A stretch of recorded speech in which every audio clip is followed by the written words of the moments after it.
Oui, c'est l'heure à présent de retrouver le président du syndicat des médecins libéraux, Didier Bondou, qui va répondre à vos questions ce soir en direct via Messenger aux questions que vous nous avez posées sur Facebook. Didier Bondou, bonsoir. Vous avez entendu le ministre de la Santé. Est-ce que vous pouvez d'abord nous dire si vous allez répondre favorablement à cette demande du gouvernement qui compte sur vous pour recenser les patients les plus fébriles qui pourraient être porteurs du coronavirus ?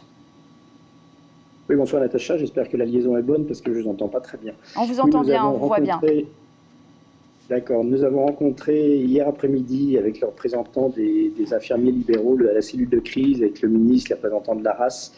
Et effectivement, on va se mettre en place une cellule de veille sanitaire concernant le Covid, ou tout au moins des symptômes qui pourraient ressembler au Covid, ce qui nous permettrait de rassembler les informations au niveau des cabinets de chaque médecin libéral et de remonter les informations avec des études statistiques qui iraient à la veille sanitaire. On espère qu'en échange, on aura nous aussi des informations qui ne seront peut-être pas publiées au niveau du grand public, mais qu'on puisse savoir plus précisément les zones où il y a effectivement des Covid positifs et que surtout les médecins traitants puissent en être informés. Ça nous paraît essentiel pour la bonne prise en charge de cette crise. On va passer aux questions internautes si vous le voulez bien. Celle de Jean-Michel Serrand d'abord. Pourquoi seulement 0,15% de la population a été testée à Tahiti à ce jour ?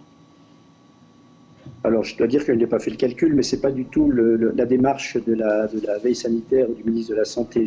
On ne fait pas du dépistage de masse. On fait du dépistage autour de symptômes évocateurs de Covid qui sont rassemblés soit par le médecin traitant, soit par un médecin dispensaire. Tout cela est centralisé par le centre 15 qui, par la suite, dépêche éventuellement et décide d'un diagnostic au laboratoire ou pas. Une autre question. 0,15%. Pas grand-chose. Une autre question qui revient souvent, c'est Anne Roloulet qui la pose ce soir. Parmi les personnes recensées, y a-t-il des personnes guéries ou en voie de guérison ? Des personnes sur la voie de guérison, je pense que c'est l'extrême majorité. La preuve en est, il n'y a qu'un seul hospitalisé. Par contre, c'est un peu tôt pour parler de guérison. On sait que le virus peut être en place dans l'organisme pendant 14, 15 jours, 3 semaines, voire plus. Donc, il faut vraiment attendre d'avoir la fin totale des symptômes pour pouvoir décider de la guérison complète. Une autre question de Tino Tinurua pour les habitants des îles. Y a-t-il des testeurs pour faire du dépistage dans les îles ?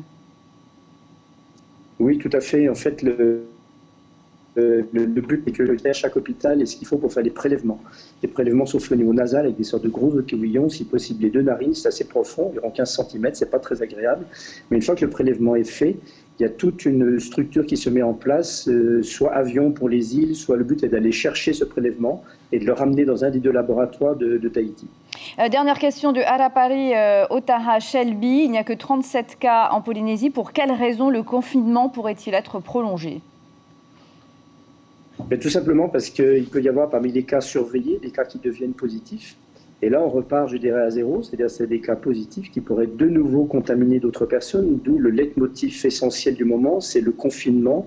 Rien que le confinement est toujours le confinement pour éviter qu'une personne qui serait peut-être avec très peu de symptômes aille contaminer une autre personne. Didier Bondou, merci beaucoup d'avoir répondu à toutes ces questions ce soir. On vous retrouve la semaine prochaine en direct. Merci.